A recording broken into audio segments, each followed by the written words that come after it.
So hello and welcome back. So this is the part 2 of the linear versus exponential functions that we were doing before. So here you can see that this is a linear function.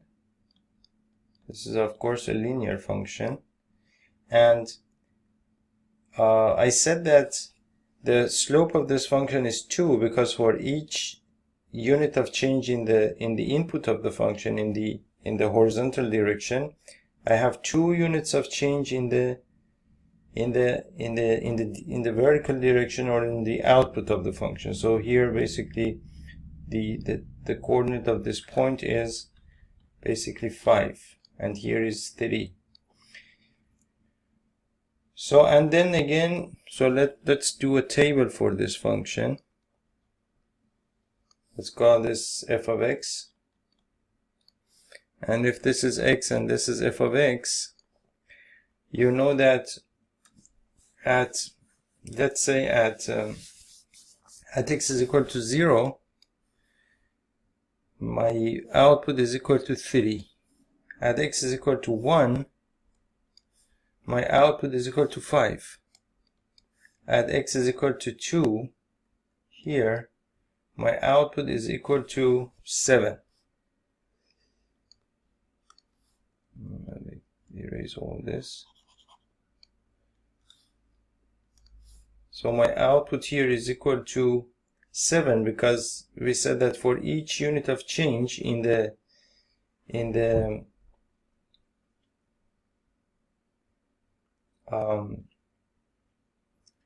at x is equal to 1, we have f of x is equal to 5. So at x is equal to 2, what happens here is that from this point you want to get to this point. From this point you want to get to this point. So here you have 1 unit of change again in your input, and then therefore you have 2 units of change. Again, this is 1, this is 2. So 2 units of change from 5 becomes 7, of course. Becomes 7. So you are basically with each unit of change in the input of the function in x, you're adding 2 to the output of the function. So from 3 to 5 you're adding 2, from 5 to 7 you're adding 2, and so on and so forth. So it becomes 7. Again, if x is equal to 3, this becomes 9. So here you're adding 2 units to the output.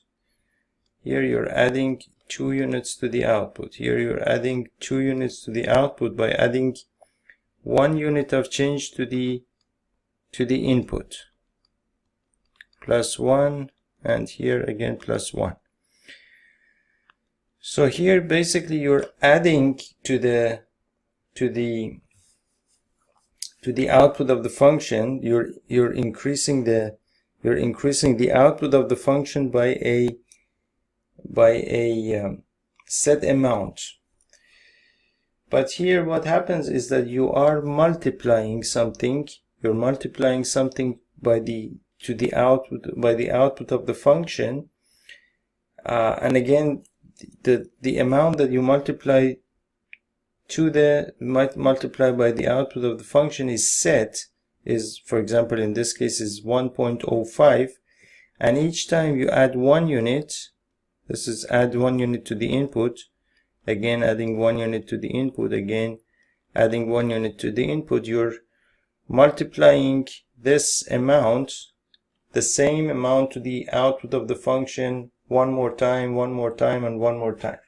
So in the first, basically when your input was 0, your output was 40.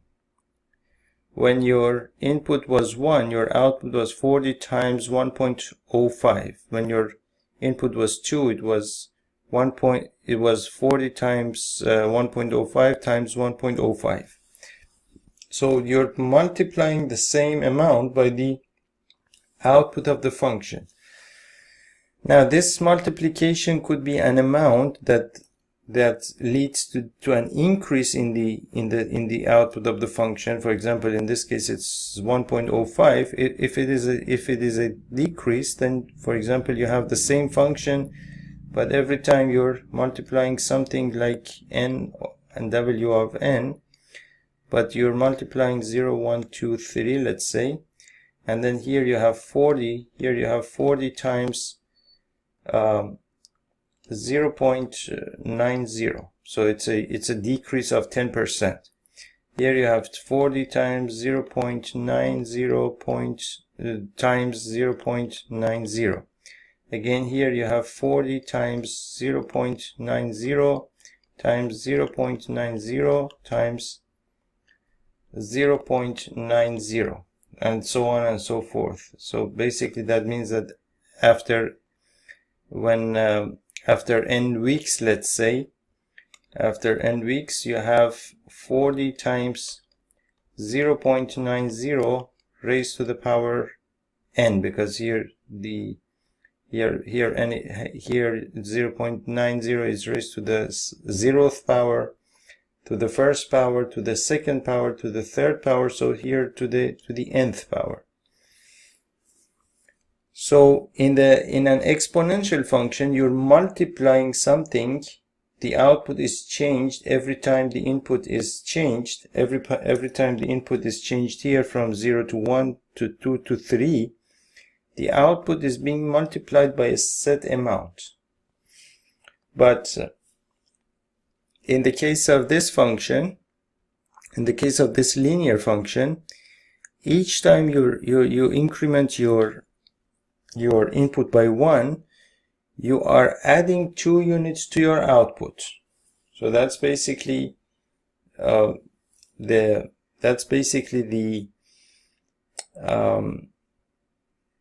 difference between a linear function and an exponential function. And so the function that we had here in the first place that we were discussing, the calf example, so he is going to, is w a linear function or an exponential function? It's of course an exponential function. It's an exponential function, but after t weeks, so this is, let's say this is t and this is t, w of t.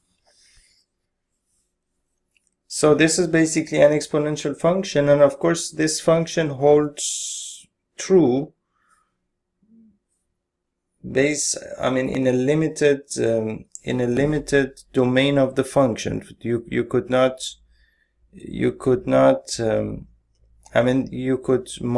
the growth of the calf.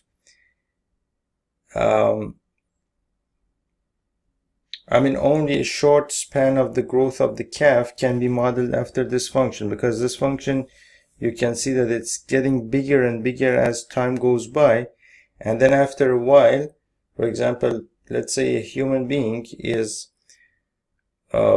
growing and growing and growing until he is, let's say, 21 years old or something like that. I don't know exactly, but after 21, you're not getting any taller, you're not getting any thicker, you're not really growing that much. So only a short span of the calf's life can be modeled after this, using this function. Otherwise, after a certain number of weeks, then you have to use some other sort of function or change this function in order to model the growth of the calf. So that's basically this problem, and this was also a good problem. We could learn a lot of things from this single example. So thank you, and I'll see you in the next video. Thank you.